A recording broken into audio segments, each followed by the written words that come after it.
Bom, bem-vindo a mais um episódio do Ginecast. É um podcast focado em saúde da mulher. E hoje nós temos dois convidados de altíssimo nível para falar sobre endometriose e uma revolução que está acontecendo no tratamento da endometriose em São Paulo, com um centro de tratamento no Hospital Vila Nova Cachoeirinha.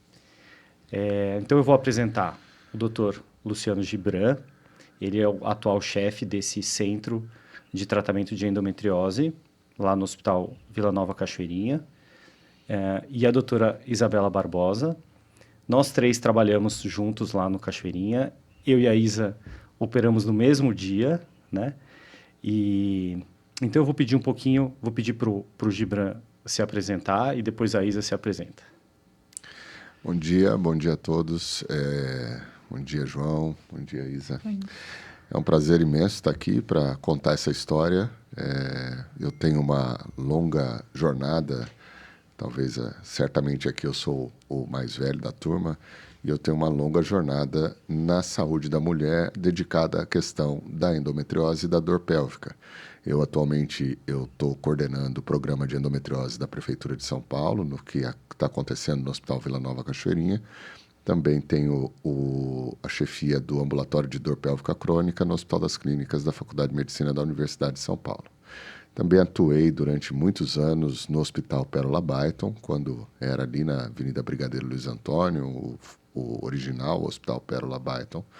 Fiquei 28 anos lá dentro, desde a minha formação da residência, e fiquei 12 anos como chefe do Departamento de Endoscopia Ginecológica e Endometriose. Então, tenho uma experiência acumulada que acredito que tenha algum benefício para essas mulheres que precisam dessa atenção no SUS.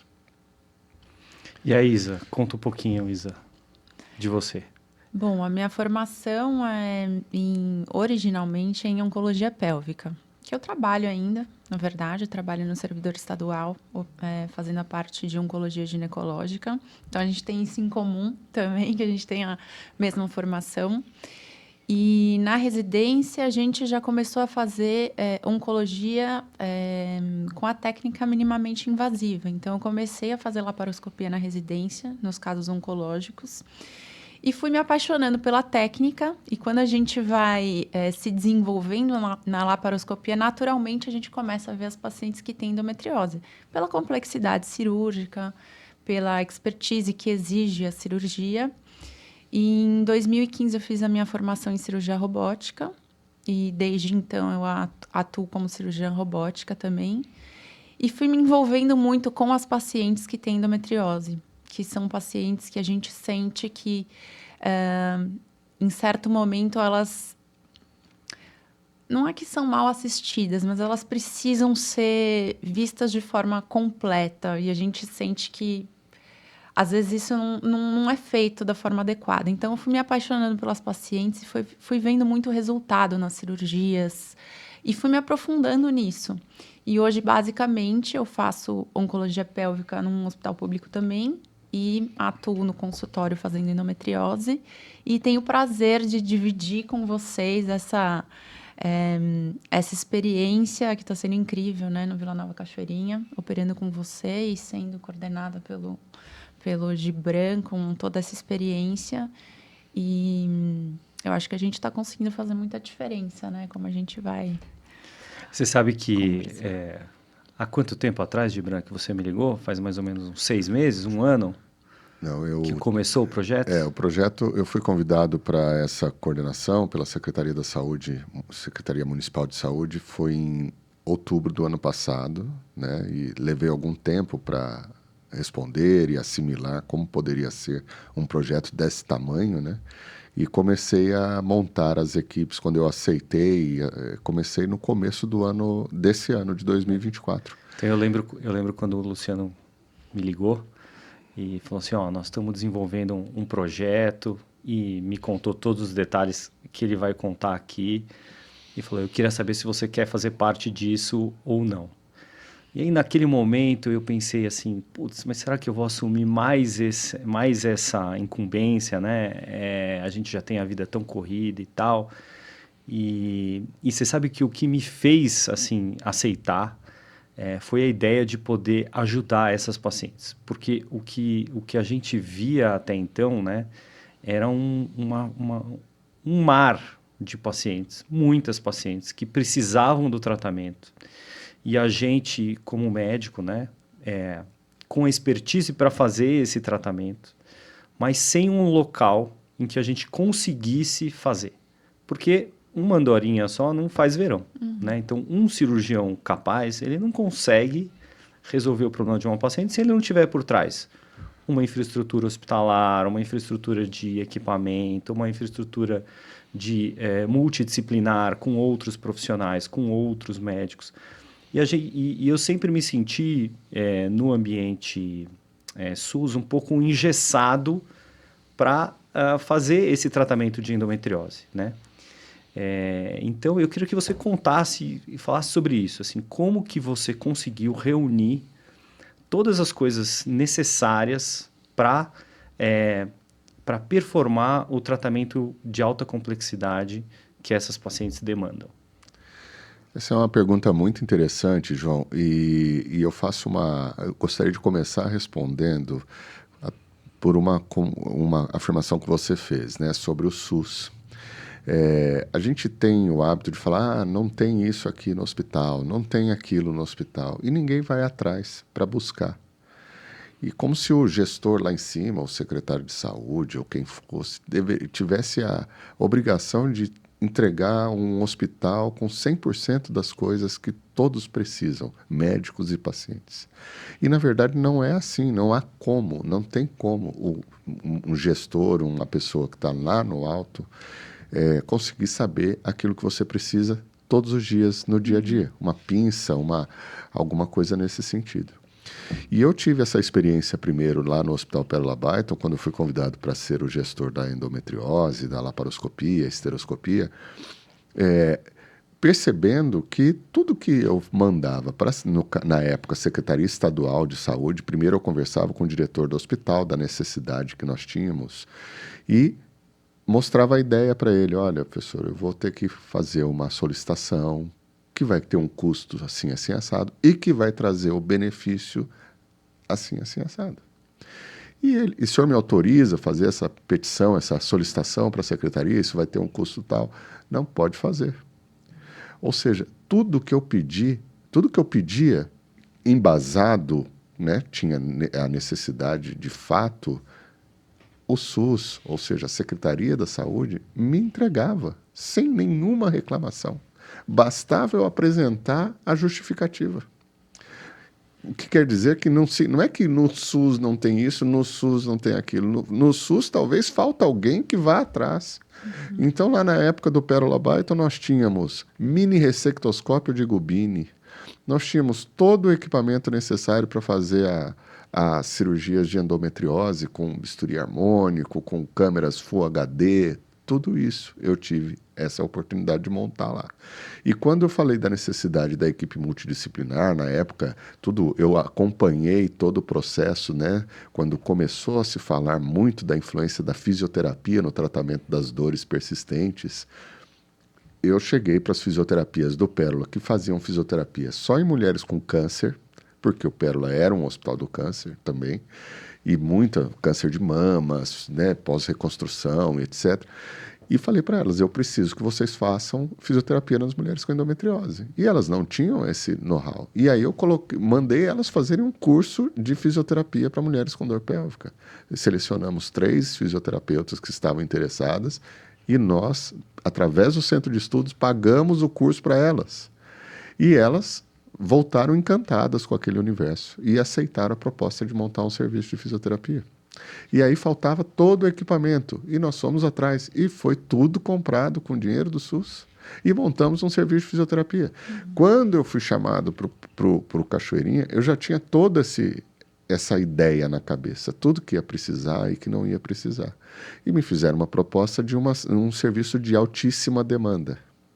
Altíssima no sentido quantitativo de atendimento. Eu achei isso incrível. Pensei, poxa, que bacana o prefeito, a prefeitura de São Paulo estar interessada em fazer um atendimento dessa proporção. Só que a gente sabe, endometriose não é uma cirurgia simples. Endometriose é uma cirurgia de altíssima complexidade. Eu precisava de gente muito capacitada do meu lado. Porque, como você disse, uma andorinha só não faz verão. Eu tenho minha experiência em cirurgia de endometriose, mas eu sozinho não ia dar conta de operar todas aquelas pacientes que eles queriam que fossem operadas. Então, eu precisei de uma equipe robusta. E aí que eu comecei a chamar amigos que eu sabia que tinha capacitação para fazer esse atendimento. Então, isso é uma parte da história. Também tive que montar fiz algumas exigências para eles. Falei, precisa de sala dedicada, precisa de enfermagem dedicada, anestesista dedicado, precisa de fisioterapia, nutrição, precisa disso. Fiz o projeto e eles ligaram para mim e falaram, está tudo aprovado o seu projeto. Eu falei assim, então vamos embora. Olha só que legal. Que legal. Entendeu? Eu fiquei muito feliz, né? Na verdade, quem tinha um relacionamento com o secretário adjunto da saúde. Na verdade, eu nem sabia que ele era um secretário de saúde, fazia parte da Secretaria da Saúde. Era um amigo de muitos anos atrás, esse que trabalhava na secretaria, que é um secretário adjunto. Não sei se posso mencionar, mas Dr. Marcelo Negrão Guzmão, a gente já se conhecia há muitos anos, trabalhamos juntos. Não sabia que ele fazia parte da equipe da Secretaria da Saúde. E quem indicou meu nome para ele foi o nosso amigo Carlos Del Roy. Falou assim, olha, o Gibran acabou de sair do Pérola Byton, está numa fase de transição e eu acho que ele tem capacidade, está preparado para assumir esse projeto. Ele me ligou e eu falei, eu acho que sim, acho que eu vou conseguir. Mas era um desafio desde o começo, por conta desse quantitativo muito alto de volume de pacientes e cirurgias que nós temos feito lá. Mas, graças a Deus, eu consegui, pela a minha relação de amizade que eu tenho nesses anos todos com pessoas incríveis como você, Isabela, e todos os demais que estão conosco. Nunca tive problemas de relacionamento, de amizade, de famosa puxada de tapete, nunca fiz isso com ninguém. Então, o pessoal foi aceitando a ideia, foi gostando da ideia, falou, não, quero trabalhar com você, gosto da ideia, vamos em frente. E aí hoje nós temos lá um grupo de 40 profissionais dedicados para isso. Profissionais que têm níveis distintos, né? Os profissionais relacionados à visita, atendimento ambulatorial, os ginecologistas especialistas em cirurgias, e os coloproctologistas, urologistas, temos cirurgião torácico, temos tudo preparado para receber essas pacientes. A gente sabe, né, que a paciente com endometriose, às vezes ela, segundo as estatísticas que estão aí, né, ela pode levar 8 anos, né, em média, entre o início dos sintomas e o começo do tratamento, né? Isso é uma coisa que não é só aqui no Brasil, é uma coisa mundial, dado a inúmeras dificuldades em relação ao diagnóstico, à interpretação dos sintomas e tal. A gente vai falar mais sobre isso, mas especificamente eu queria que você contasse quem são as pacientes que estão sendo atendidas nesse programa, né? Qual que é o histórico delas, né? Há quanto tempo elas estão esperando por um tratamento e o que acontecia antes que impedia que essas pacientes fossem tratadas, que elas encontrassem um local que as acolhesse e que tivesse toda essa estrutura que você montou para tratá-las, né? Essa é uma pergunta bastante delicada, João, porque, na verdade, existe um problema muito grande relacionado à endometriose de um modo geral. Primeiro, da formação médica. Né? Me lembro que quando eu fiz faculdade, sou formado há 32 anos, eu tive uma aula de endometriose durante o curso de medicina todo. Mulheres com endometriose não tinham diagnóstico de endometriose. Então, não havia ultrassom transvaginal com preparo intestinal, nem ressonância magnética. E que fizesse esse diagnóstico, porque as pessoas não sabiam o que era a endometriose. Não sabiam o que estavam procurando, Não sabiam, né? o que estavam não procurando. Sabiam qual seria o achado. É aquele né? velho ditado, né? Quem não sabe o que procura, quando acha, não encontra. Então elas ficavam sem diagnóstico. As mulheres que não engravidavam, muitas vezes recebiam diagnóstico de esterilidade ou infertilidade sem causa aparente. Isso era muito comum de ouvir na minha época. E as mulheres que tinham muita dor pélvica, quando começou a laparoscopia no Brasil, de forma mais evidente, né? Eu participei desse começo também. Nós fazíamos laparoscopia diagnóstica porque a mulher tinha uma dor absurda e aí chegava lá dentro da barriguinha dela e via aquilo tudo grudado, chamava aquilo de pelve congelada e aquela pelve congelada era uma pelve que não poderia ser tocada, não poderia ser acessada. Ninguém sabia o que tinha por trás, por baixo daquela aderência toda. Às vezes não dava nem para ver o útero, os ovários.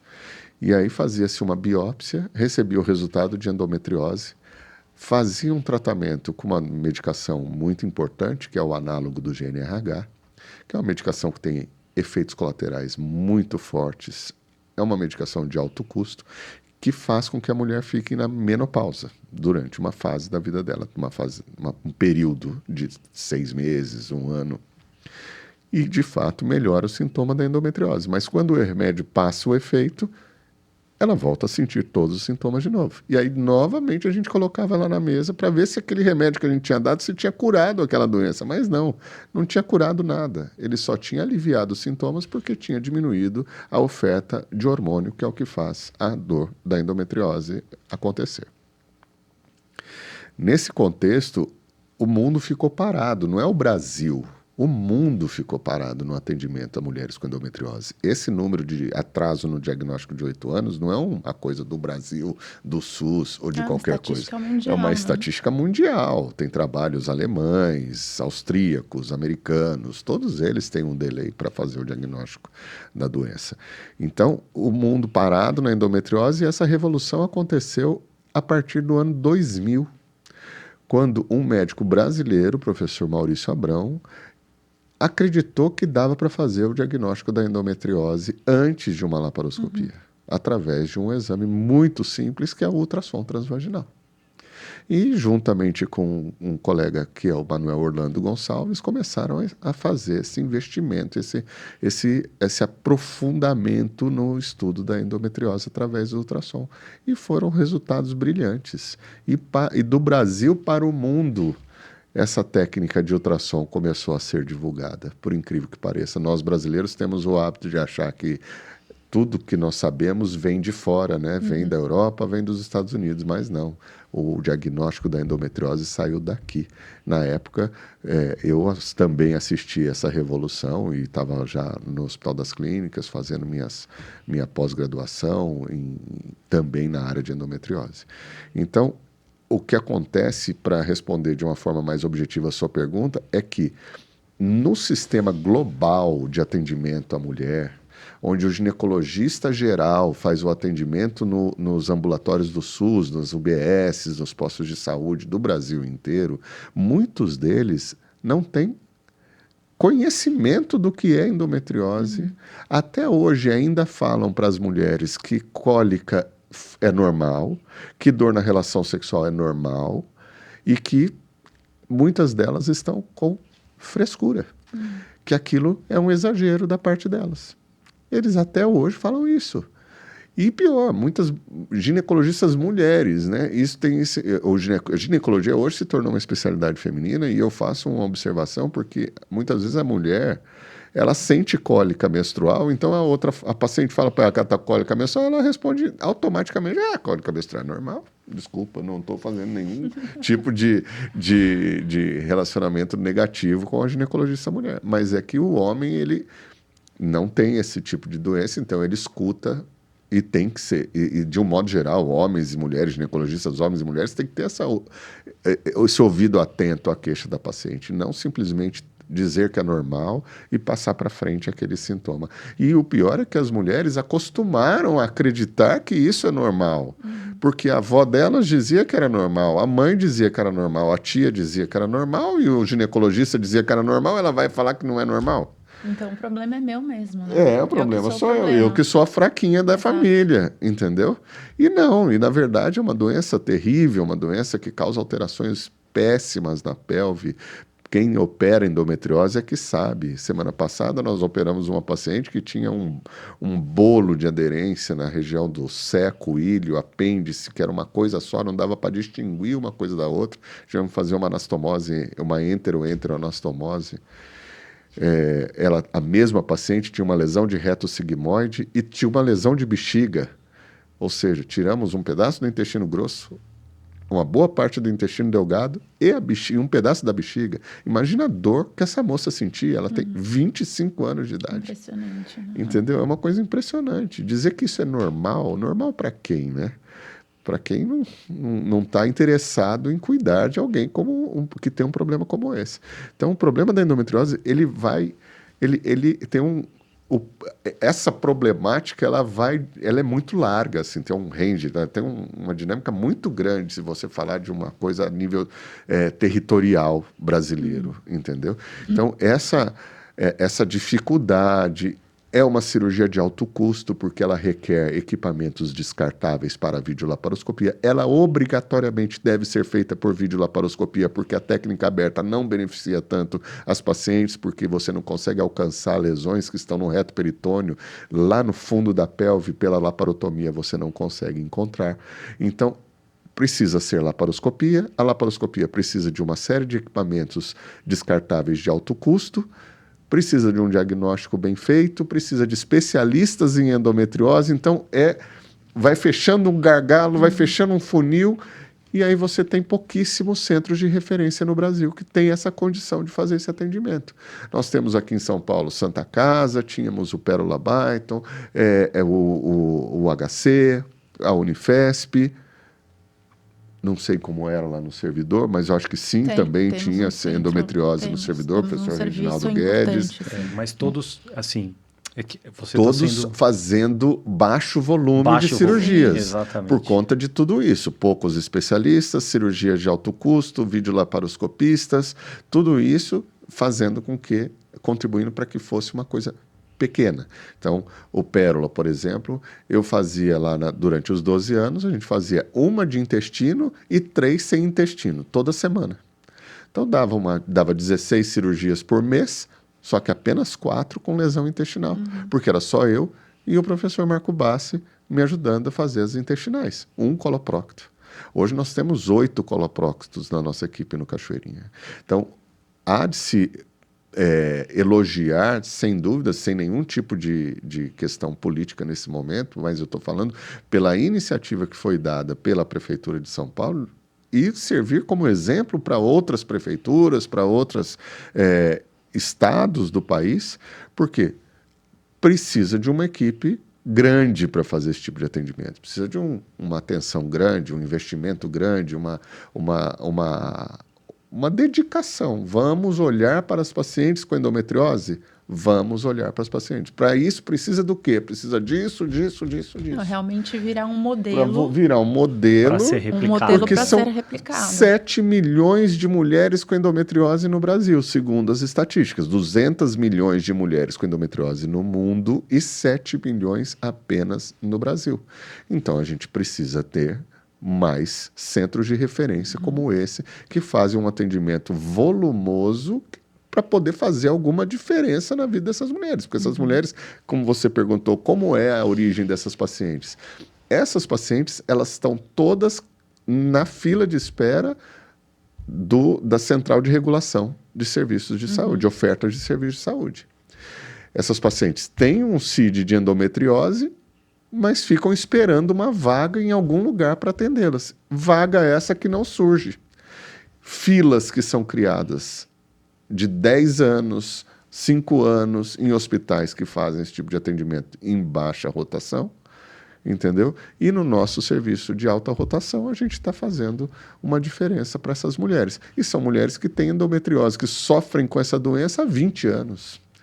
tem um monte de mulheres lá cuja história delas é 20 anos de dor, 20 anos de dores incapacitantes, prejuízo na vida afetiva, prejuízo na vida profissional, prejuízo em todas as esferas da vida, por conta das dores que sentem por conta da endometriose. E é muito bacana como a gente está impactando positivamente para essas mulheres. E, como eu disse, foi isso que me motivou muito a estar junto com vocês lá. E então, fala um pouquinho dos números até agora, quantos atendimentos, quantas cirurgias feitas. Então, nós começamos o atendimento literalmente no ambulatório no dia 1º de fevereiro de 2024. Foi o primeiro dia de atendimento médico.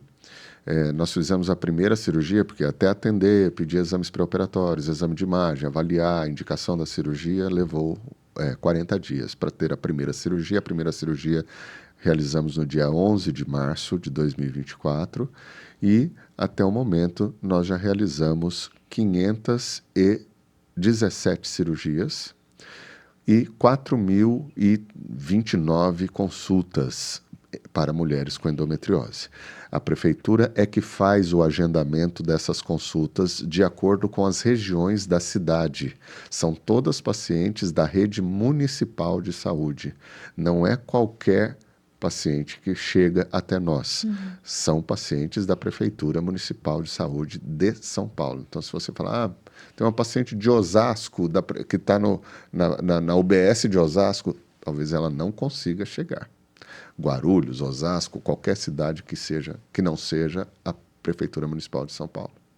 Então, elas já estão mapeadas. Então, nós atendemos primeiro Zona Norte, depois passou para Zona Sul, Zona Oeste, Sudeste. Eles têm tudo mapeado, então nós sabemos exatamente quantas mulheres com CID de endometriose tem em cada zona da cidade. São 347 em uma zona, 492 em outra zona. Então, a gente está atendendo.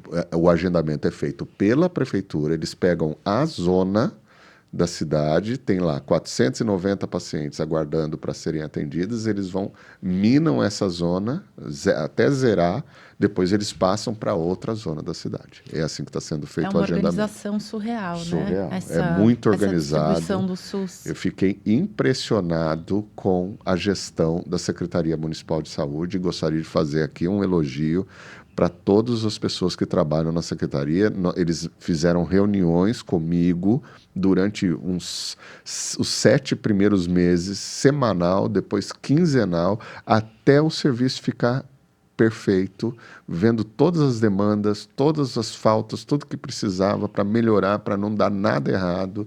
Foi uma coisa assim muito impressionante, o cuidado deles para que desse tudo certo.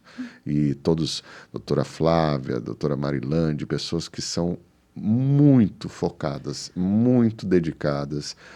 Também gostaria de elogiar a Kelly, Regige, a diretoria do hospital, doutor Gilberto, doutora Clarice, pessoas que assim aceitaram participar do programa. O programa foi passado pelo prefeito, provavelmente, a ordem, vamos resolver o problema da endometriose, e a partir daí todas essas pessoas se dedicaram de forma bastante profunda para que desse certo. E está dando o resultado. Acho que é muito legal se você falar isso da estrutura de organização, falar das secretarias, porque a gente critica tanto e tem tanta desesperança em muitas coisas com relação à política, governo e tudo isso, e a gente vê uma estrutura que a gente tem faz tempo, que é o SUS, e entender que realmente dali tem tanta coisa boa, tantas coisas tão organizadas, assim como o esquema de vacinação e outras estruturas importantes que fazem diferença na saúde pública, ter isso voltado realmente para resolver um problema que não tinha solução anteriormente, né? Então, acho que é muito importante essa sua fala sobre todas essas qualidades que a gente tem, né? Que precisa de pessoas experientes e que querem trabalhar em prol disso, né? Exatamente. E é uma visão otimista, né? Porque às vezes a gente vê as pessoas tão pessimistas, né? E olha só que projeto legal, que coisa legal. E como a gente está impactando positivamente milhares de mulheres, né? A fala da Isa é exatamente perfeita, porque nós vivemos num país que tem alguns vícios, né? Alguns ranços políticos, problemas todos os países têm. País mais desenvolvido do planeta, Estados Unidos, Europa, Estados todos Unidos eles... não tem saúde pública, né? Todos eles têm problemas gravíssimos e a gente fica falando mal do nosso país o tempo todo. Entendeu? Eu tenho um amigo que me manda todos os dias mensagens no Instagram, memes e coisas, falando mal de política. Eu respondo para ele, você fica reclamando, falando mal, e o que você faz para melhorar? Você entende? Uhum. É uma coisa assim, o que adianta ficar só jogando pedra, reclamando o tempo todo e não faz absolutamente nada para mudar o cenário? Assumir nossa responsabilidade Assumir como a sua cidadão, responsabilidade, né? vai, faz um trabalho voluntário que seja, Exato. entendeu? Então não existe nada, aquilo que eu falei. A pessoa reclama, no SUS não tem tal coisa, mas você foi atrás, por acaso, para tentar? Você solicitou a pinça tal que você está precisando? Eu me lembro lá no Pérola, uma médica reclamou para mim que no ambulatório de esteroscopia não tinha pinça, aquele catéterzinho, que esqueci o nome, para fazer biópsia de endométrio ali na hora. Pipele. Coritinha de pipele. Para fazer o diagnóstico. Porque se tivesse... Falei... Você acha que vai cair do céu um pipele no seu ambulatório? Você faz a solicitação para mim, eu faço a solicitação, um mês depois tinha pipele. Imagina, um negócio que custa R$10. Você entendeu? Não cai do céu, gente. As pessoas têm que entender isso. Se você tiver a boa vontade de fazer o projeto, entender, vai ter. Entendeu? Imagina que o SUS não tem dinheiro para comprar uma pipele para botar em todos os ambulatórios, mas o SUS não sabe que precisa de pipele. É lógico. Você entende? Sim. Exato. É por aí. Então, eu vejo, assim, sabe, Gibrão, o médico, em geral, como uma pessoa que busca muito atualização. Então, quando a gente olha todos os profissionais, né, engenheiro, advogado e tal, eu acho que se eu tivesse que... Eu arrisco dizer que o médico é de todos o que mais está sempre se atualizando. Então, a gente que participa de muitos congressos, né, muitas vezes como palestrantes e tal, a gente vê as salas cheias de médicos que estão indo lá, buscando atualização, que estão preocupados em oferecer o melhor para seus pacientes e tal. Mas, ao mesmo tempo, quando eu vejo esses médicos no centro cirúrgico operando, eu vejo muitas vezes eles um pouco conformados com a estrutura que eles têm e pouco dispostos a buscar novos equipamentos ou novas tecnologias. Às vezes eles são um pouco acomodados nesse sentido. Então, é gozado, porque ao mesmo tempo que eles se atualizam muito, eles vão muito atrás de atualização, às vezes eles são realmente mais acomodados com as tecnologias, né? E aí eu vou puxar um pouco o gancho para a Isa falar também da cirurgia robótica, né? Porque a gente sabe que a laparoscopia é fantástica, é uma ferramenta fantástica para tratar a endometriose, para tratar as doenças ginecológicas como um todo. Mas a gente teve a introdução aí nos anos 2000 também, né? Um pouquinho mais para frente chegou aqui no Brasil, da cirurgia robótica, né? Que é um avanço da laparoscopia. E não querendo colocar em competição, né? Robótica com laparoscopia, eu acredito que elas são técnicas que vão conviver juntas, né? Mas o robô é um avanço, né? Ele traz algumas vantagens em relação à laparoscopia, né? E aí eu vejo muitos médicos falando assim, eu não vou fazer robótica porque não vai ter no meu hospital, eu não vou conseguir aplicar isso para os meus pacientes e tal. E às vezes deixam essa tecnologia meio de lado, sabe?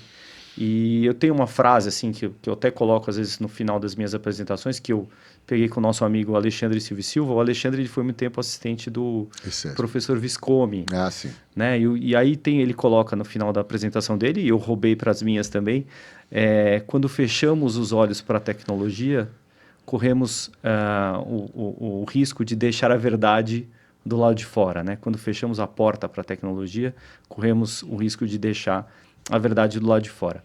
Então, eu vou pedir para a Isa contar um pouquinho de como funciona a cirurgia robótica, como foi o seu início, o que você acha da robótica para a endometriose.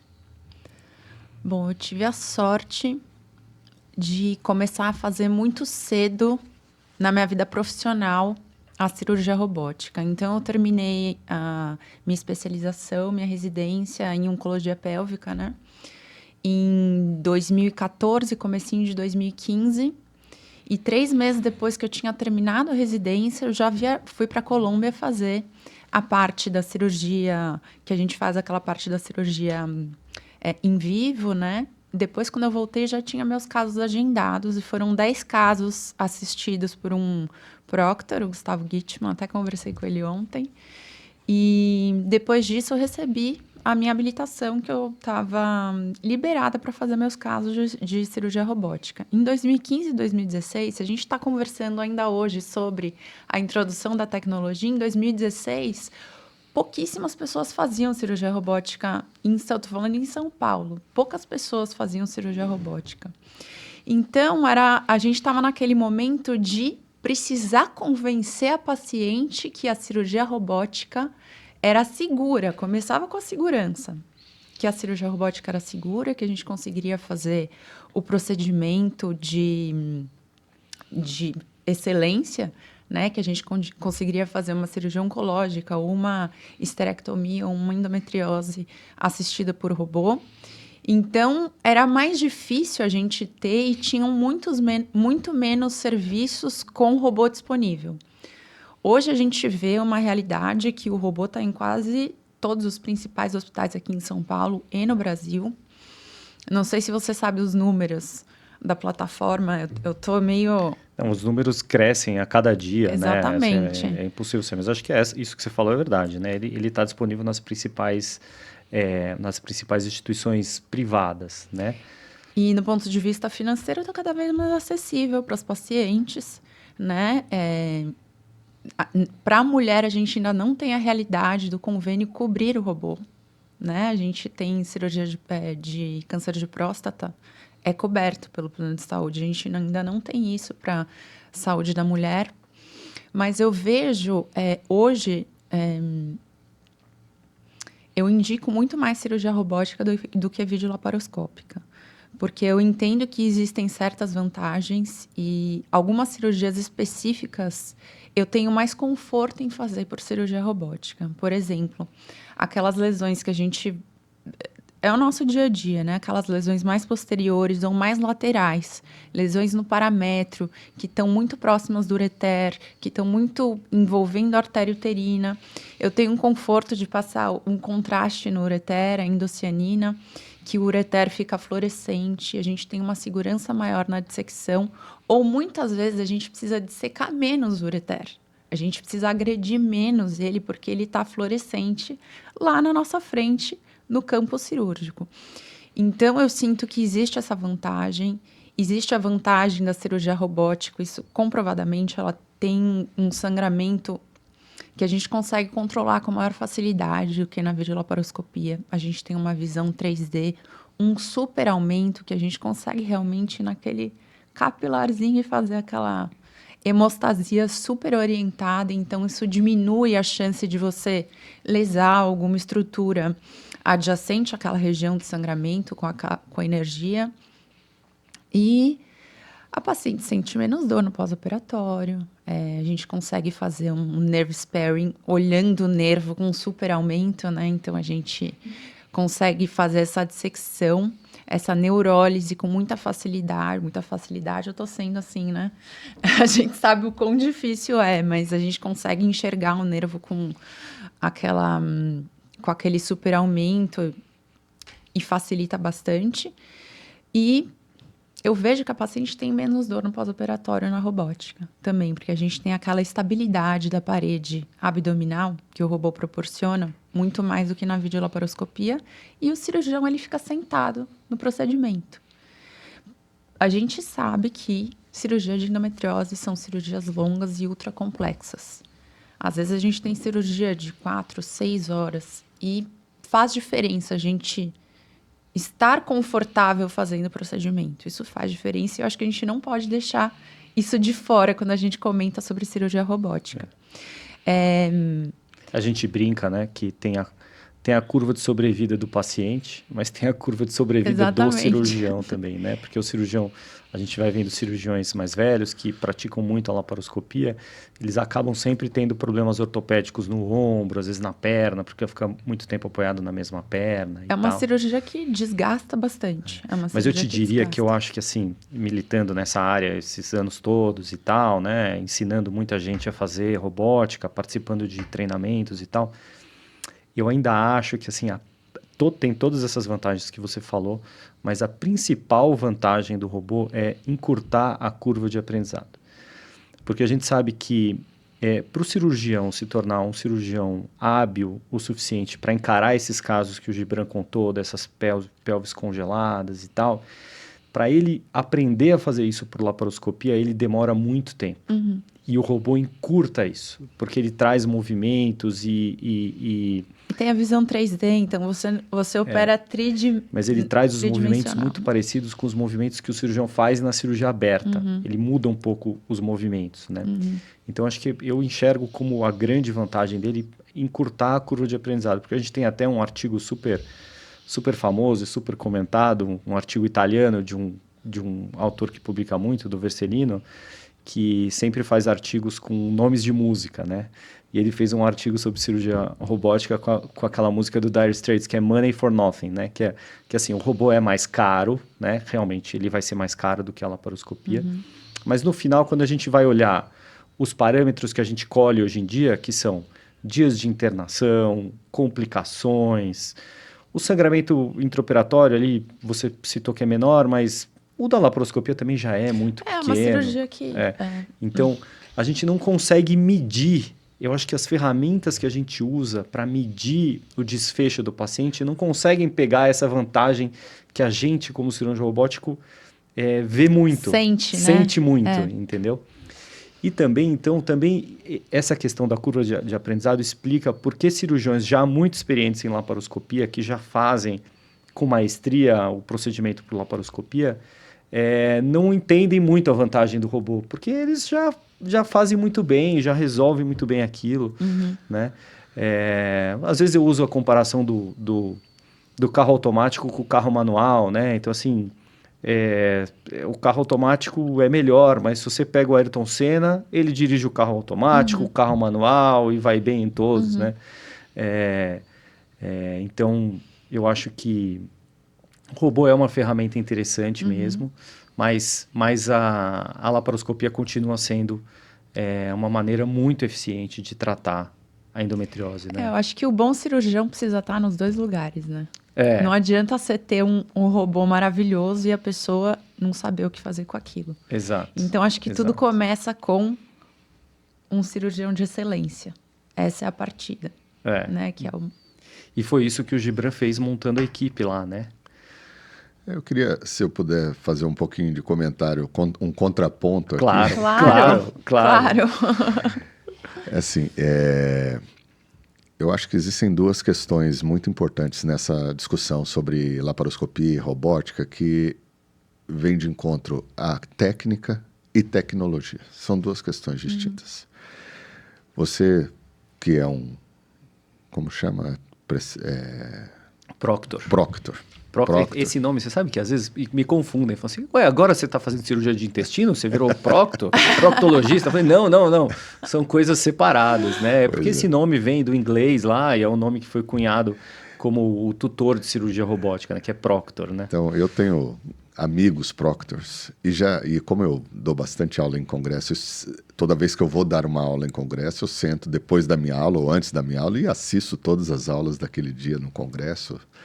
E assisto muitas aulas e vejo profissionais de outros países e etc. E a questão é uma só. Se o cirurgião não souber fazer a cirurgia, não adianta você dar um robô na mão dele, porque ele não vai conseguir fazer a cirurgia. E quem vai fazer a cirurgia vai ser o proctor. Foi no cerne da questão. Entendeu? Então, eu tenho vários amigos proctors que falam que não querem mais ser proctors porque eles estão operando a paciente do outro. Entendeu? Que o outro não sabe nem como começar a fazer a cirurgia. Ele não sabe fazer laparoscopia, ele não sabe operar endometriose, ele não tem noção de anatomia, ele não conhece eletrocirurgia, e ele se meteu a fazer robótica porque existe um conflito de interesses relacionados aos hospitais que gastam uma fábula para comprar sua plataforma robótica, e quanto mais médico indicando cirurgia robótica, melhor, independente se o médico sabe operar ou não, porque fazer uma certificação de robô é uma coisa que qualquer um pode ir lá e fazer, mesmo sem ter um título de laparoscopista. Então já começa o erro daí. Mas é que Porque assim, na a verdade... robótica é uma cirurgia laparoscópica. Sim, mas Com a ajuda do robô. Desculpa te interromper, mas é que assim, esse cirurgião, ele não é o robô que faz isso. Ele estaria fazendo a mesma coisa por laparoscopia. Não, ele precisa ter o título de especialista em laparoscopia. Para operar endometriose, não existe um título de especialista em endometriose. Não existe. Existe o título de especialista em endoscopia ginecológica. Nenhum hospital exige esse título para que o cirurgião saia marcando uma laparoscopia e operando o paciente. Não é bem assim. Existe sim. Pode ser que alguns hospitais afrouxem essa obrigatoriedade, mas o título de especialista é fundamental. Pode até não estar sendo cobrado, mas deveria estar. Mas o que eu acho que acontece é assim... Para que você faça uma laparoscopia, por exemplo, para você fazer uma cirurgia urológica, você tem que apresentar um certificado de urologista. Para você ser ginecologista, você tem que ser ginecologista, é o RQE, entendeu? Do CRM. Então, se você cometer um erro no intraoperatório, por exemplo, um erro não, se você tiver um desfecho inadequado e for judicializado e você não tiver título de especialista em laparoscopia e estiver fazendo uma laparoscopia, isso vai custar muito caro para o hospital, para o médico e para todo mundo. Então, na verdade, precisa sim de um título de especialista. Essa questão ainda está um pouco mal resolvida, mas eu não quero entrar nesse mérito. Eu quero dizer sobre a minha experiência com relação a essa questão de laparoscopia e de robótica. Eu faço parte daquela velha guarda que fez laparoscopia fiz a residência de ginecologia e depois eu comecei a fazer laparoscopia. Fiz a residência de laparoscopia na Pérola Byton, que era uma coisa inicial, mas a partir daí nunca mais parei de fazer laparoscopia e continuei lá dentro como assistente do departamento de laparoscopia durante todos esses anos, voltado para o ensino. E nisso nós fizemos muitos cursos complementares, cursos de sutura, perdi as contas de quantas vezes eu fiz curso de sutura no Brasil, fora do Brasil, porque na época não tinha essa facilidade de aprender a fazer sutura. E a sutura é a grande diferença do laparoscopista. Por isso que o robô vai bem, porque o robô vira aquela pinça para tudo quanto é lado, para você dar ponto com o robô é muito mais fácil do que dar ponto por laparoscopia. Entendeu? Então, essa é uma grande vantagem do robô. A abreviação da técnica de sutura. Anatomia. Na minha formação, ninguém falava de anatomia. O ginecologista você pega um residente, um R3 de ginecologia, pergunta sobre plexo hipogástrico inferior, ele não sabe. Então, anatomia para o cirurgião de endometriose, e não é anatomia macro, estou falando de anatomia retoperitoneal, neuroanatomia retoperitoneal. Então, essas questões é que fazem a diferença na vida do cirurgião. Né? Eu também fiz inúmeros cursos de anatomia. Então, o conhecimento da eletrocirurgia, todos os tipos de dispositivos para você causar menos dano, conhecer a diferença entre um dispositivo e outro, saber qual é a carga, a voltagem, a amperagem, a diferença do bisturi harmônico de um bipolar avançado. As pessoas vão lá fazer robótica e não sabem nada disso. Então isso me entristece, sabe, João? Então nós estamos comparando duas coisas diferentes, técnica e tecnologia. Então esse é um ponto. Não tenho dúvidas, eu não faço cirurgia robótica. Já fiz curso. Acho que se eu fizesse cirurgia robótica, eu iria muito bem. Nós vamos convencer o Gibran ainda. Nós vamos trazer... Tenho essa impressão, porque eu vejo... Já vi muitas vezes os colegas operando robótica e fico com a impressão que eu sentadinho ali iria fazer um bom trabalho. Impressão, porque nunca fiz. Não, com certeza vai fazer. Entendeu? Porque é o que você está dizendo. A base, que é o mais importante, você tem. Exato. Né? Então, assim, o robô ele é só uma ferramenta. instrumento, Você foi uma no cerne da ferramenta. questão. Exatamente. O mais importante é o cirurgião conhecer a anatomia, conhecer a doença e saber o que ele vai fazer. Exatamente. Isso não há dúvida. Exatamente. Mas o que eu estava dizendo é assim, para você formar um laparoscopista, dá mais trabalho do que demora formar um muito robótico, mais né? tempo do que você formar um cirurgião com a ajuda do robô, entendeu? Claro que ele vai continuar tendo que saber essa base, mas na hora que ele vai mexer a pinça para conseguir fazer aquele movimento, para liberar aquele foco de endometriose dessas estruturas todas que você citou, o robô facilita isso em relação à laparoscopia. Então, É uma impressão também, porque é o que eu estou te dizendo. Então, a literatura não consegue confirmar isso. Não né? consegue confirmar isso. É a mesma coisa que eu diria para você por outro lado. Com a minha experiência, eu não tenho essa dificuldade. E não vejo essa necessidade de um robô para eu poder liberar essa aderência. Eu faço isso em tempo hábil, bem mais curto do que quando eu comecei a fazer, né? Hoje vejo no Instagram médicos falando, fiquei 12 horas operando uma endometriose. Eu fico me perguntando, como assim? Exatamente. Né? Entendeu? Ficou 12 horas porque não tem preparo, não tem treinamento, não tem capacitação ainda para fazer uma cirurgia de endometriose. Um dia vai ter. Eu também, quando comecei a operar a cirurgia de endometriose, levava 6 horas, 7 horas. Hoje eu faço uma cirurgia de endometriose com o intestino comprometido e tudo, a gente faz em 2 horas, 3 horas no máximo, entendeu? E é o que está acontecendo lá no Cachoeirinha, porque todas as pessoas que eu chamei para operar sabem operar endometriose. Então, nós estamos falando de técnica. A questão é, João, minha pessoal com o robô, aí é uma questão minha pessoal com o robô, é que eu tenho uma questão meio samaritana, assim, meio de bom senso com com o meu povo, assim, vamos dizer assim. Tenho um amor ao próximo muito forte, fui educado dentro da igreja, tive um pai e uma mãe que até hoje rezam por mim. Então, eu não consigo oferecer uma coisa para paciente do meu consultório e outra coisa para minha paciente do SUS, entendeu? Então, o dia que tiver robô para todo mundo no SUS, aí eu acho que vale a pena a gente abrir essa questão, se o que é melhor, o que é pior.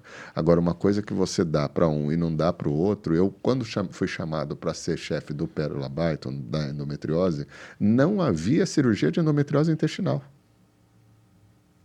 E eu falei para o chefe, para o diretor, professor Gebrim, falei, professor, eu aceito, mas nós vamos ter que fazer cirurgia de endometriose intestinal. Porque não existe como continuar desse jeito sem fazer cirurgia intestinal. A cirurgia intestinal vai custar muito mais caro do que o que está sendo feito até agora. Podemos, assim eu aceito ser chefe. Ah, então tá bom, vamos lá. E ele aceitou. E aí eu chamei o Bassi, eu chamei a Johnson, no caso, para poder fazer o projeto do LapSUS. E a gente conseguiu fazer cirurgia de endometriose intestinal e fizemos 12 anos de cirurgia de endometriose intestinal. Então, eu chegar... Só para você saber e terminar esse assunto do robô de forma pacífica, já estamos solicitando robô para o Cachoeirinha. Olha só que legal. Sensacional. Que eu queria dizer, eu ia dizer Isso que... com a ajuda da Fernanda Okita, que tem um conhecimento com um político que tem a intenção de fazer essa emenda parlamentar, está em conversação. E se Deus quiser, a gente vai ter. Aí, quando tiver o robô no Cachoeirinha, aí eu garanto para você que eu vou estar feliz e robótico também. Eu acho que a grande questão, eu acho que o mais importante, concordo parcialmente com o que você falou, mas acho que nós três concordamos que o mais importante é um cirurgião competente. É um cirurgião capaz de performar aquela cirurgia. E eu acho que quem é um bom laparoscopista, quem é um laparoscopista que faz uma cirurgia de endometriose profunda, ultra complexa, ele vai fazer aquela cirurgia bem feita no robô. E a curva vai ser muito menor. Exato. Eu acho que... Aí eu concordo com o Gibran também, que eu acho que a pessoa que senta no console do robô, ela tem que saber fazer vídeo. Ela tem que saber fazer laparoscopia. Porque o robô esse entra também como marketing, João. Ah, eu faço cirurgia robótica. Sim, O paciente, sim. o leigo, ele se ilude, achando que a cirurgia robótica Só é ela é a melhor, salvação. que ela é muito melhor do que a cirurgia laparoscópica. Entendeu? E Não, quando, ele na não verdade, não é. existe essa comprovação científica. Não existe. O Vercellini, quando publicou o artigo Money for Nothing, ele era simplesmente o presidente da WES, o World Endometriosis Society. Ele era o presidente da Sociedade Mundial de Endometriose e ele mesmo falou, não há porquê. A Europa tem muito menos da Vinci do que os Estados Unidos. Muito menos. Sim. Entendeu? Os cirurgiões europeus são brilhantes e não são adeptos à cirurgia robótica. Vattiers não faz cirurgia robótica. Mas é aquilo que eu te expliquei. Quando você já atingiu a curva de aprendizado, aí o impacto do robô é menor, porque você já faz bem por laparoscopia. Mas com certeza, e isso também a literatura mostra, que a curva de aprendizado do robô ela é muito menor. É para uma pessoa que não sabe Para uma pessoa operar. que não faz. Então hoje, para você formar uma pessoa capaz de operar essas endometrioses lá do Cachoeirinha, quanto tempo você demora? E muitas vezes os estudos não colocam isso no custo. Porque mais custa dinheiro para você formar esse profissional. Ele vai ter que fazer 1 ano de residência com dedicação exclusiva em laparoscopia. Ele termina esse 1 ano. Depois que ele terminou os 3 primeiros anos de residência de ginecologia e obstetrícia normal, ele vai fazer 1 ano só de cirurgia minimamente invasiva. E ele termina esse 1 ano ainda não é capaz de fazer uma cirurgia complexa desse tipo. Ele termina sabendo fazer uma Ele vai precisar esterectomia. ainda fazer mais 2 ou 3 anos acompanhando alguém mais experiente e tal, para daí ter uma expertise e tal. Então, o robô ele entra para esse cara encurtando essa curva toda de aprendizado. E daí eu sempre conto essa história que no começo da robótica, né, ela entrou principalmente nos Estados Unidos, né, porque os cirurgiões americanos tinham muita dificuldade de ter essa paciência toda que os europeus tinham e essa coisa artesanal da Isso. laparoscopia, né? Porque É uma obra de arte. é uma coisa artesanal que demora muito tempo para o cara adquirir aquela expertise. E poucas pessoas, eu ainda diria assim, eu ainda sou até um pouco mais... Tem gente que gostaria de ser um bom laparoscopista que treina e não consegue. É impressionante. E para você fazer endometriose, você precisa ter paciência. Porque assim, você tem que ter paciência para atingir aquele ponto de ser um cirurgião que consegue fazer aquele caso. Você tem que ter paciência para fazer aquela cirurgia. As pessoas querem uma resolução rápida, entendeu? E aí o robô então chegou nos Estados Unidos e logo começou a ser utilizado em massa lá, né? E aí eu fui fazer um estágio lá, fiquei um tempo com o professor Holloway, que é um cirurgião fantástico, assim, opera muito rápido. Então, inclusive, o Gitman, que foi o seu proctor, também treinou com o Holloway. Eu estava indo ficar com o Holloway, mas... Putz, é um cara fantástico, opera muito. E aí, o Holloway foi um cara que não fazia laparoscopia. Nós estamos falando aqui de câncer, tá? De ginecologia oncológica. Mas eu acho que dá para a gente comparar a complexidade das cirurgias e tal. Então, o Holloway, ele fazia cirurgia aberta. Quando chegou a laparoscopia, ele falou assim, eu vou fazer laparoscopia. Não consigo, não dá. E aí chegou o robô. Aí ele começou a fazer com o robô. E rápido ele conseguiu fazer o que ele fazia antes com a laparotomia com o robô. E aí ele não faz laparoscopia, ele faz só robô. Entendeu? Cirurgia aberta, o robô. Aí ele veio para os congressos aqui do Brasil e eu, como conhecia, tal, fiquei de cicerone dele, fui buscar no aeroporto e tal, e assisti um congresso aqui nosso, do Einstein, né, que foi uma das instituições pioneiras em cirurgia robótica e tal, assisti o congresso inteiro do lado dele. E o que acontecia? Quando ele dava as aulas dele, ele mostrava os vídeos de robótica. E os brasileiros, quando davam aula, infelizmente não tinham ainda uma expertise com a robótica. Eles mostravam muito vídeo de laparoscopia e coisas fantásticas sendo realizadas por laparoscopia. Dissecções extensas, ressecções maravilhosas, preservações de nervos, que é o que, essa coisa artesanal que a gente consegue fazer com a laparoscopia. E aí ele virou para mim e falou assim, sabe, eu acho que se o FDA proibisse o robô por algum motivo, porque os americanos são muito com essa coisa da legislação e tal, né? Se o FDA proibisse o robô por algum motivo, sabe que eu acho que eu ia tentar fazer laparoscopia? Você vê, como é, assim. Então, não, eu acho que, assim, realmente, para a gente botar um ponto final, não, a robótica, ela pode ser, ela é melhor do que a laparoscopia na minha visão, mas ela é mais cara, isso não faz, não há dúvida. E no final das contas, quando você pega um laparoscopista experiente e você compara os resultados pós-operatórios, é verdade, a gente não consegue medir, a gente não consegue medir esse real benefício, sabe? E se eu puder dar uma última opinião, Não, claro. só para encerrar esse assunto.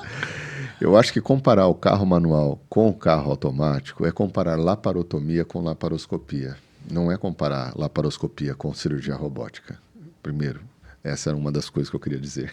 A outra coisa é que num país onde as pacientes estão na fila para conseguir um ultrassom para fazer diagnóstico de endometriose, a gente ficar discutindo cirurgia robótica, nós não temos essa condição. Não, é verdade, mas a gente... Cada pinça utilizada num braço do robô custa uma quantidade de dinheiro que paga 10, 15 cirurgias por laparoscopia. E ainda mais com a alta do dólar, resultado semelhante. Exato. Resultado semelhante não. Não há superioridade ainda comprovada da cirurgia robótica. É verdade. Mas a gente tem aquelas pacientes que têm o recurso, né? E hoje eu vou te dizer numa esfera privada. Sim. Isso, e eu vou te dizer Nós hoje viemos aqui para falar do cachoeirinho.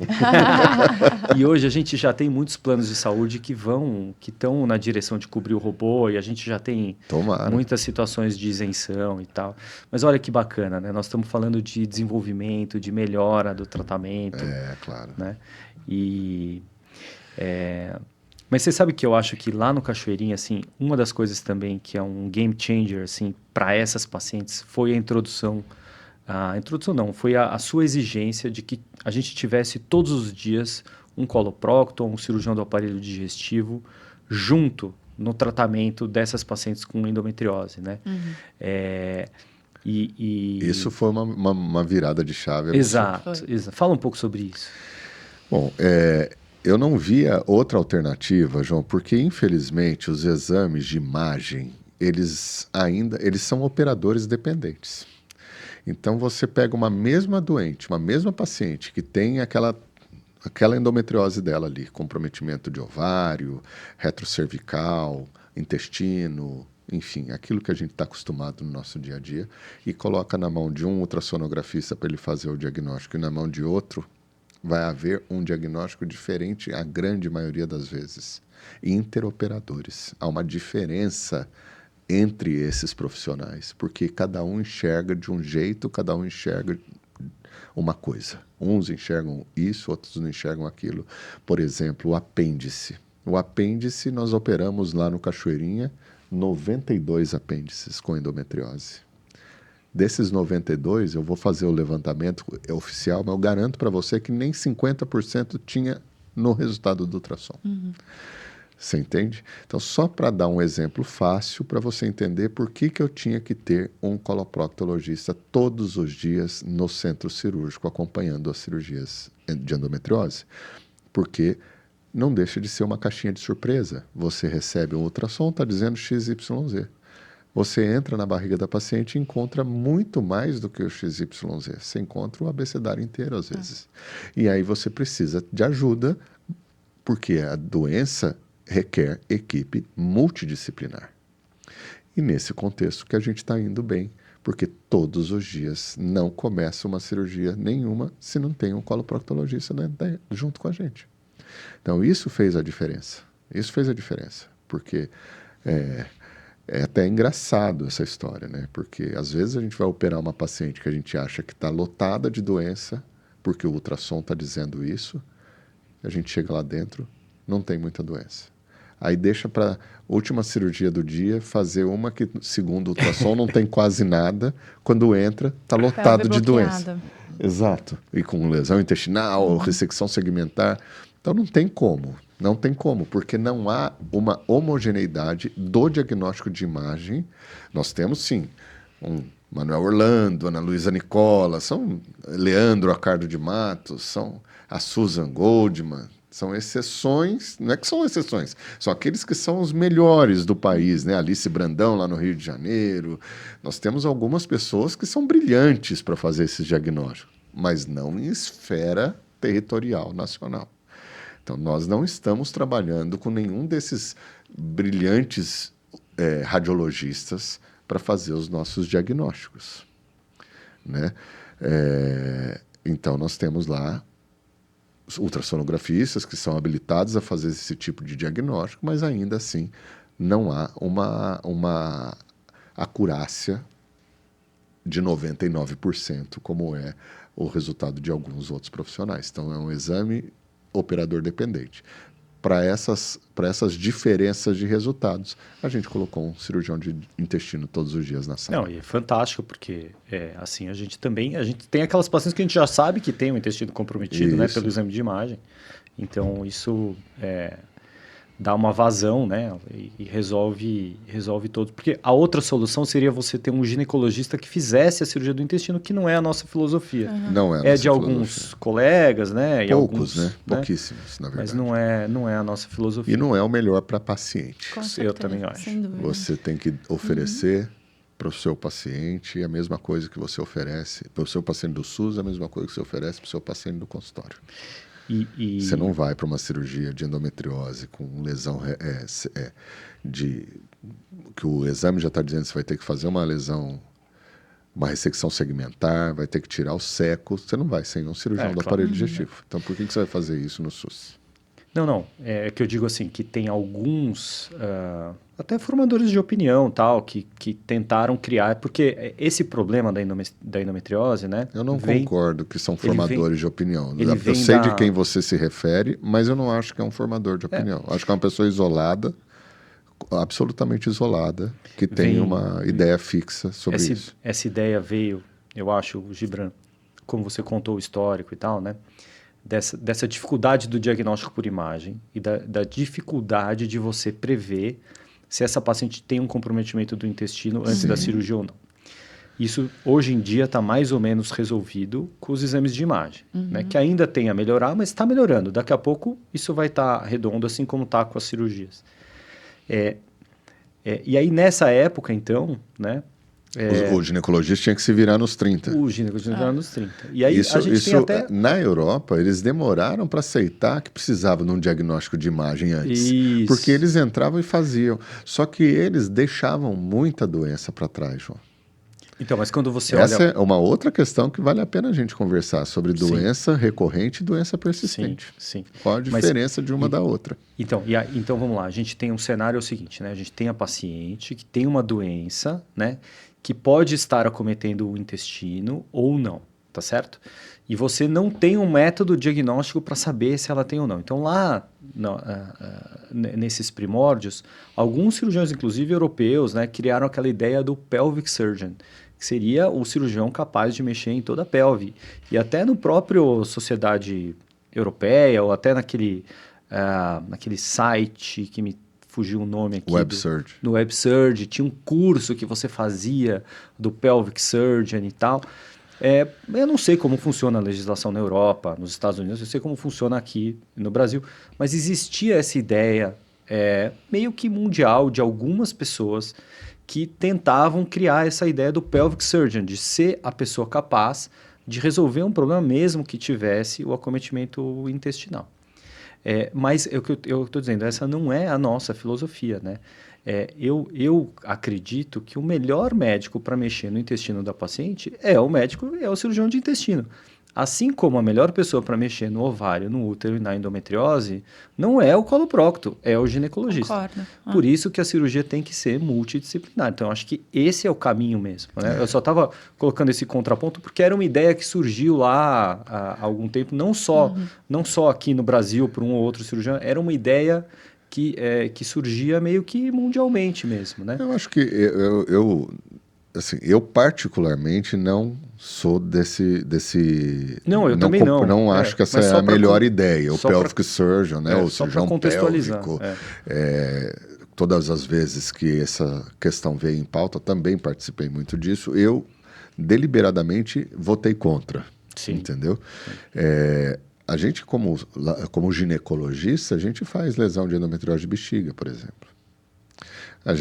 Mas uma reanastomose um reimplante de ureter na bexiga, a gente prefere que o urologista esteja na sala. Claro, até porque, se você for olhar, né, quantas vezes, né, o ginecologista vai fazer esse procedimento. Exatamente. Ele não vai ter curva de aprendizado suficiente para fazer isso. E a mesma coisa o intestino, né? O cirurgião ele mexe ali todo dia, porque ele não opera só endometriose, ele opera as doenças do intestino. Okay. Então a ele está acostumado. Não significa que o ginecologista não tenha condição de fazer. Exatamente. Mas não é o dia a dia dele. Exato. Entendeu? Eu acho que uma coisa muito importante para médicos no geral e para cirurgiões é ter humildade. É isso. Esse é o ponto. A gente precisa ter humildade em várias situações. Primeiro, para falar com a paciente e ouvir o que ela está te contando com humildade. Sem a soberba de falar que... mas isso não é nada. Exato. Você precisa ter humildade para ter a palavrinha da moda que usam inutilmente, mas para ter empatia com o que ela está sentindo e te contando. Você precisa ter humildade para acreditar nela, porque a gente acha que sabe muita coisa. E o outro ponto é ter humildade no intraoperatório e olhar e falar, tem uma pessoa que é melhor do que eu para fazer isso. Exato.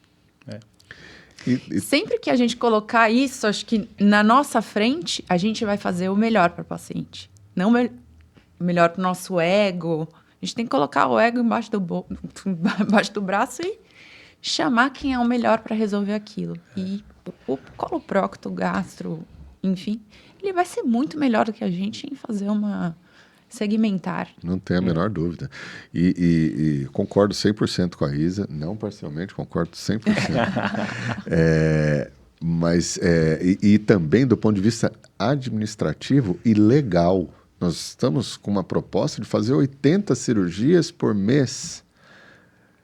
Eu não posso correr o risco de ter um problema e depois não ter um respaldo legal. De chegar na frente do juiz e falar, quem mandou você operar o intestino da paciente? Você é ginecologista, você não é cirurgião de intestino? Entendeu? Então, eu preciso ter um respaldo legal. E para isso a gente tem que ter uma equipe multidisciplinar. Isso é incontestável, indiscutível. E a endometriose é uma doença tão, eu vou usar esse termo, enigmática, né? Porque ela gerou todas essas dificuldades no diagnóstico, as dificuldades no manejo, no tratamento. E a gente tem casos, né, Gibran, de pacientes que têm uma endometriose super extensa e não sentem nada. Isso não é incomum, não é um caso anedótico, não, é comum. E a gente tem outras pacientes que nem têm endometriose ou que têm endometriose pequena, e às vezes eu até arrisco dizer que essa endometriose é até um achado, nem é a causa da dor dela, e elas morrem de dor, né? Então, de novo, a gente vê, às vezes, cirurgiões querendo indicar cirurgias para pacientes que, às vezes, nem têm a endometriose como causa de dor, e a causa da dor dela é outra, né? E como você falou mesmo, hoje no mundo da internet, do Instagram, a gente vê esse foco todo na endometriose, né? E eu vejo pouca atenção para esse grupo de mulheres que tem outras causas de dor, que sofrem com muita dor, que tem incapacidade, que tem as mesmas consequências da dor causada pela endometriose e que tem essa dor muitas vezes confundida com a endometriose. Então, eu sei que você tem uma super expertise nesse assunto, né? Além da expertise que você mostrou como cirurgião, como pioneiro da laparoscopia, como um excelente, uma pessoa excelente capaz de manejar uma equipe imensa como a do Cachoeirinha, assim, uma expertise emocional impressionante. Mas você também domina esse assunto da dor pélvica crônica, né? Conta pra gente um pouco, quais são as possíveis causas de dor que não é endometriose, como manejar isso, como conduzir essas pacientes? Olha, João, eu queria, antes de falar da dor pélvica, de outras causas, eu queria falar de uma coisa que você comentou no início, que é a paciente que tem endometriose muitas vezes extensa e não sente dor, e a paciente que tem pouca endometriose e às vezes nem tem endometriose sente muita dor. Os dois problemas são graves, na verdade. Porque algumas pacientes que têm muita endometriose e não sentem dor, e eu já tive a oportunidade de ter essas pacientes nos meus cuidados, tiveram a perda do seu rim, porque não sentiram a dor e a endometriose causou uma obstrução ureteral, uma dilatação do rim e a perda renal por distensão do parênquima renal. Então isso é uma coisa muito triste, quando a mulher descobre, ela já perdeu o rim, né? E eu tenho casos até de mulheres com lesões desse tipo, assintomáticas, bilaterais. Ainda bem que uma pior e outra melhor, a ponto de não ter perdido os dois rins. Mas é um caso histórico que nós temos de uma paciente lá de Araçatuba, que hoje já tem filhos, conseguimos tratar de forma muito satisfatória e deu tudo certo, mas perdeu um rim. Então essa é a parte ruim de você ter a doença e não sentir dor, as lesões obstrutivas. A parte da paciente que quase não tem doença ou que não tem endometriose e também sente muita dor, essa também é muito mais frequente e muito difícil de manejar. Porque quando é endometriose, a gente comemora, a gente trata a endometriose. Exatamente. E ela vai ter uma ótima resposta ao tratamento, seja o tratamento medicamentoso, através de hormônios, seja o tratamento cirúrgico. E aí tem as suas individualidades e as suas indicações, quando usar um, quando usar outro. Mas o problema é quando você não encontra a endometriose e a paciente tem dores crônicas que lembram dor de endometriose.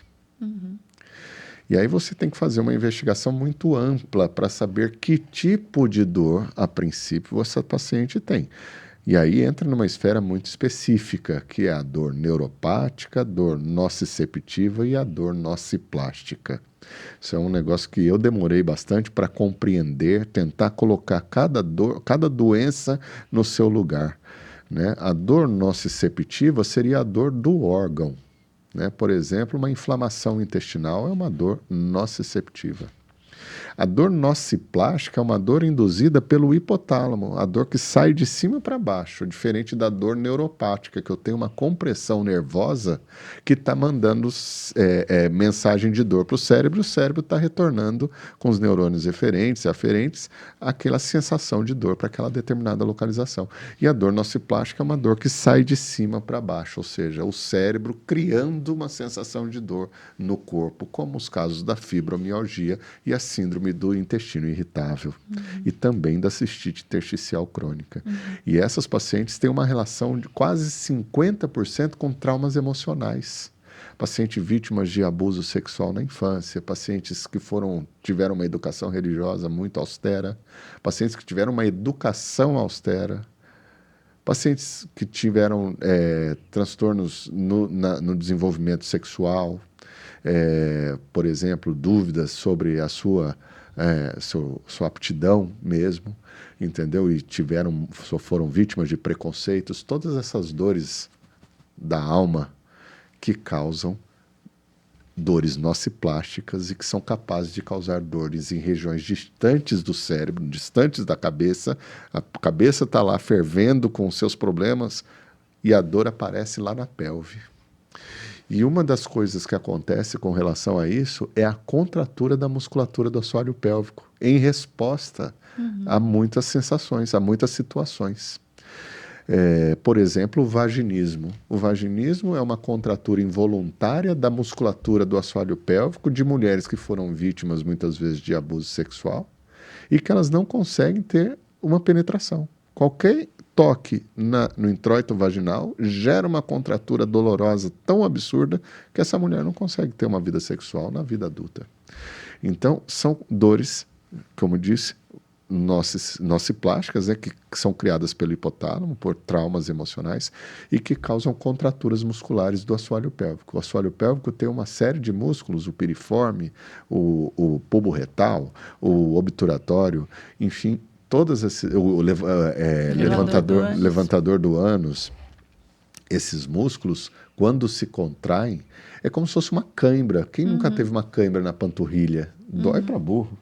Você imagina que você tem uma cãibra do músculo do assoalho pélvico. A mulher sente uma dor muito semelhante a uma cólica menstrual. Que ela não sabe dizer se aquela dor está sendo uma cólica intestinal, uterina, ou seja lá do quê. Às vezes ela acha que a dor é da bexiga, entendeu?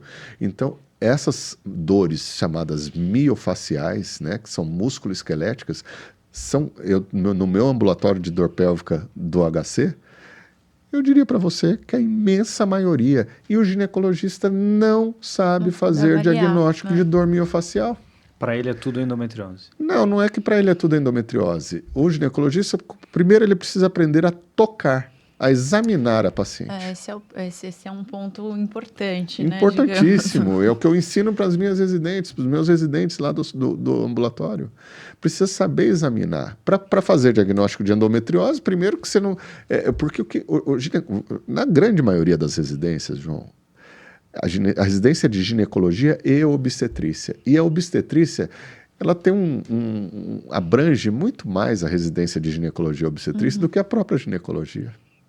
O cara sai muito bom obstetra, mas sai um ginecologista básico. Inexperiente. Né? Para ele ser um bom ginecologista, ele vai ter que fazer uma subespecialidade. Ou ele vai fazer oncologia, ou ele vai fazer endoscopia ginecológica, ou ele vai fazer endocrinologia, ou ele vai fazer reprodução, entendeu?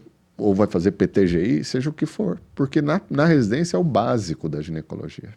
E aí ele aprende a fazer toque vaginal para ver se o colo do útero está dilatado. Outro dia a residente tocou o colo do útero da paciente, sexta-feira passada, né? Que eu tinha uma baita lesão de vagina, de endometriose, lá do fórnix vaginal, aqueles casos horrorosos. Essa que eu estava contando agora. E aí eu pedi para a residente examinar, para a paciente anestesiada, para ela ver o que ela estava sentindo, para ela me contar o que ela sentiu. Aí ela, colo impérvio. Colo impérvio, fibroelástico. Eu falei, não, bem, é um toque ginecológico, não um toque obstétrico. Colo impérvio, colo dilatado, é para ver se a paciente está para ganhar neném, né? Então, eu acho que aí tem... Desculpa interromper, mas eu acho que aí tem um ponto interessante que você começou falando, e o João também, das pacientes assintomáticas. Quando essas pacientes que se dizem não tiveram queixas durante a vida de dor, quão bem examinadas elas foram. Sim. Porque no exame físico a gente consegue entender muita coisa sobre a doença em si. A gente consegue sentir lesões retrocervicais, lesões vaginais, lesões de útero sacro, pelo menos para interrogar alguma coisa. E aquela paciente assintomática, ela vai sentir, nem que seja um mínimo desconforto naquela região que você sente um espessamento ou um nódulo. E quando você questiona de forma ativa, o que a gente sabe fazer, aquela anamnese ativa de endometriose, quando você questiona de forma ativa, com as perguntas certas, você vai encontrar um sintoma ou outro. Um amigo meu falava isso, não existe paciente assintomática, existe paciente oligossintomática. Exatamente. Se você fizer uma busca ativa de sintoma, você vai encontrar. Se você fizer um exame físico adequado, você vai encontrar. Porque a paciente assintomática, assim, você examina direito, ela vai ter dor ao toque. Ah, mas aí dói. Ah, mas você falou que você não tinha sintoma. Ah, mas aí é um lugarzinho que sempre dói, no transvaginal. E para ter relação também dói às vezes. A cólica... Então, é muito questionável isso de uma paciente 100% assintomática tendo lesões graves de endometriose ou endometriose mais só de compartimento posterior, que é a mais comum que a gente vê. Então, eu sempre falo, mas será que você é assintomática mesmo? Será que você não sente nada? E quando a gente vai ativamente atrás das coisas mais específicas, a gente encontra alguma coisa. Então, acho que essa busca ativa é muito importante para a gente não deixar passar esses casos graves de pacientes que... Mas também a gente pode levantar, que às vezes tem alguma paciente que está assistindo a gente falar aqui e ela pode ficar preocupada que ela vai perder o rim dela, né? Uhum. Então, assim, se ela tem uma... Só para a gente deixar isso bem estabelecido, né? Se ela tem uma endometriose, mesmo que extensa, né? Mas ela tem poucos sintomas, provavelmente ela não vai precisar fazer uma cirurgia, né? Ela vai precisar fazer o quê? Um tratamento clínico e um acompanhamento, e é isso que é importante. elas entenderem que elas vão precisar fazer exames com uma periodicidade para que, caso haja uma evolução dessa endometriose, como, por exemplo, você citou desse caso, que houve uma perda do rim, né? A gente não pode deixar isso jamais acontecer, né? Então, se você identifica que ela tem endometriose, não obrigatoriamente ela precisa de cirurgia, mas ela vai precisar de um tratamento, de um acompanhamento, para a gente entender o comportamento dessa doença, né? Exatamente. E aí, só para finalizar, a questão do exame físico, vem o exame ginecológico, que é fundamental. Não existe exame complementar, ressonância, qualquer outro tipo de exame de imagem que faça diagnóstico de dor miofacial. Exatamente. Exatamente. Ela é única e exclusivamente diagnosticada através do exame físico. E nenhum ginecologista fica tocando piriforme, obturatório, levantador do ânus, pubo retal, fazendo exame físico na paciente de músculo, para saber se tem um ponto de gatilho, se tem uma contratura muscular de assoalho pélvico. Também percebo muitas pacientes lá no HC que têm dor de borda de palpação de reto abdominal, que causam dor pélvica também. Pacientes que trabalham, que têm uma postura diferente. A mulher que tem constipação intestinal crônica, João, e faz muita força para evacuar, pode desenvolver uma dor miofacial de assoalho pélvico. Então, tudo isso tem que abrir a cabeça. Exato. Né? E sair um pouquinho do cisto de ovário, do corrimento, entendeu? Daquela coisa ginecológica que é 90%, talvez, das causas de busca de pacientes ao consultório médico. E quando é que o meu consultório, ele é 98% composto por mulheres com endometriose, mioma e dor pélvica, entendeu? Mas a gente é uma amostra viciada. Mas quem tem um consultório amplo que atende todos os tipos de pacientes tem que também fazer uma busca ativa, como a Isa falou. Entendeu? E não apenas ouvir e anotar ali e acabou, né? Eu acho que uma coisa interessante também são as pacientes com endometriose e com dores atípicas também, né? Que daí fica difícil da gente entender aquela dor. Então, uma paciente que tem endometriose, que a gente sabe que não tem de fato uma dor somente pélvica. Tem uma dor mais epigástrica, uma dor mais torácica, uma dor mais de... Enfim, outros sintomas como fadiga. Dor lombar. Cefaleia, dor lombar, dor em membros inferiores. Então, tem uma quantidade de sintomas absurdos que a gente também precisa entender e ler aquilo como um sintoma importante de endometriose que está realmente atrapalhando a qualidade de vida dela. E não olhar a paciente como somente uma doença pélvica, né? Uma doença sistêmica, no fim das contas, né? Que existem muitos sintomas. E não podemos deixar de mencionar a questão nutricional, né? Hoje, com o avanço da tecnologia em alimentos, né? Alimentos com excesso de glúten, conservantes, acidulantes, corantes, etc., isso tudo mudou a humanidade, né? A humanidade que vinha de uma experiência de agricultura de subsistência, de comer comidas orgânicas. Hoje todo mundo come comidas ultraprocessadas com aqueles protetores agrícolas, né? Os agrotóxicos. Então o corpo desenvolveu uma quantidade enorme de radicais livres.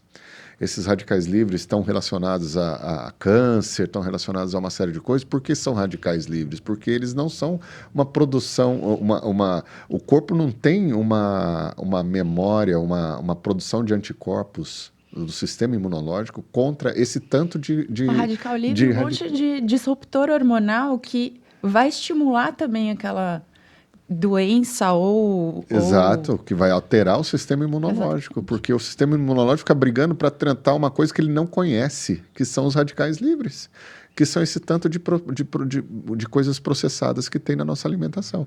E aí o que acontece? A mulher tem uma barriga super distendida, né? Porque ela, além de ter uma doença inflamatória, que é a endometriose, ela está comendo alimentos que inflamam o intestino todo dia, toda hora. Então, há necessidade de fazer uma reeducação alimentar fundamental na mulher com endometriose. Fundamental. Por isso, temos o nosso ambulatório lá no Cachoeirinha de nutrição.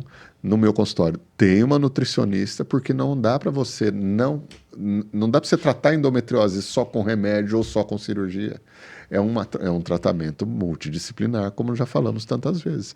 Então, a questão nutricional não pode ficar de fora dessa abordagem da mulher com dor pélvica crônica, porque muitas mulheres você procura, não descobre a causa da dor, muda a alimentação dela e ela fica ótima.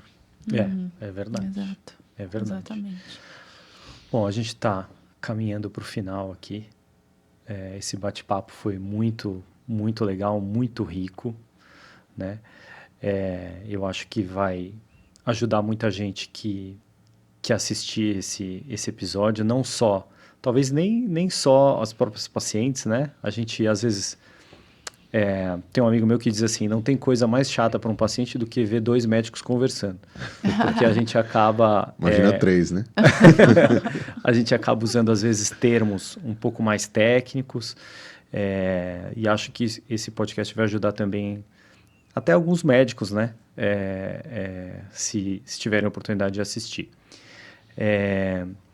E eu queria trazer palavras finais aqui, né? De esperança para as pacientes que têm endometriose, porque a nossa medicina, né? O nosso país evoluiu muito no tratamento dessa doença, evoluiu muito no diagnóstico, não só na esfera privada, mas também no Sistema Único de Saúde. E o Gibran é o cara que realmente conseguiu capitanear toda essa energia e trazer ela para o tratamento da endometriose no SUS. Ele foi modesto aqui. É verdade que existem outras instituições que fazem o tratamento, que também fazem tratamento de excelência, mas com esse volume que ele conseguiu fazer no Cachoeirinha, a primeira, ele está fazendo história na nossa medicina, né? Então, acho que a gente traz esse alento para as pacientes com endometriose de que nós estamos evoluindo muito no tratamento, estamos conseguindo resolver esses gargalos, né? E queria que vocês, então, trouxessem as suas palavras finais aí sobre esse assunto, sobre essa melhora que a gente vem tendo no tratamento da endometriose. Bom, primeiro eu queria te agradecer, não só pelo convite, mas por toda a parceria e por todas essas palavras edificantes que você tem falado aí sobre mim. De fato, sou bastante humilde e fico até às vezes um pouco constrangido quando escuto, mas nós estamos fazendo história, não sou eu, né? A prefeitura está fazendo história, eu posso sou um colaborador dessa história e a minha equipe toda está fazendo essa história, porque eu sozinho não faria nada, seria impossível. A única coisa que eu quero deixar muito claro para todo mundo é que o que a gente tem para oferecer para essas pacientes é cuidado com muito humanismo, com muita proficiência. Nós temos uma equipe muito capacitada, todos da equipe têm título de especialista em endoscopia ginecológica. Eu tive esse cuidado de não colocar ninguém ali que não fosse titulado. Todas as pessoas que estão ali são pessoas do meu conhecimento pessoal e técnico, e nós estamos ali para ajudar, para acolher, abraçar as pacientes que precisam da nossa ajuda. A gente sabe o sofrimento delas. Ninguém melhor do que nós para saber o sofrimento de uma mulher com endometriose. Talvez nem médicos que atuam em outras áreas, até os próprios oncologistas, que são nobres profissionais que lidam com uma doença que tira a vida, o câncer, não têm noção do que é o sofrimento de uma mulher com endometriose. Nós temos, nós sabemos, e nós estamos aqui para ficar ao lado delas e ajudar elas sempre da melhor maneira possível. Então essas são minhas palavras finais e mais uma vez eu agradeço o seu convite e as suas palavras. Agradecer também seu convite por estar aqui com vocês dois, que são pessoas que eu admiro muito profissionalmente e pessoalmente. Eu acho que nós, como médicos, quando a gente tem a sorte de trabalhar com pessoas excepcionais do ponto de vista técnico e que são amigos, tudo se torna mais fácil e factível, né? Eu acho que a gente tem essa super vantagem ao nosso favor, é que a gente faz coisas difíceis, complexas, mas a gente faz se divertindo ao mesmo tempo, né? Porque a gente gosta de estar lá, gosta de estar com as pessoas que estão à nossa volta e são pessoas que a gente confia, que a gente sabe que vão estar junto com a gente. Eu acho que você falou a gente está falando do número de cirurgias do Cachoeirinha, só que a gente não falou dos resultados cirúrgicos, né? Que a gente tem uma taxa de complicação baixíssima. Então, a gente tem resultados cirúrgicos excepcionais também, assim como todo o resto do cuidado. A paciente, toda a assistência.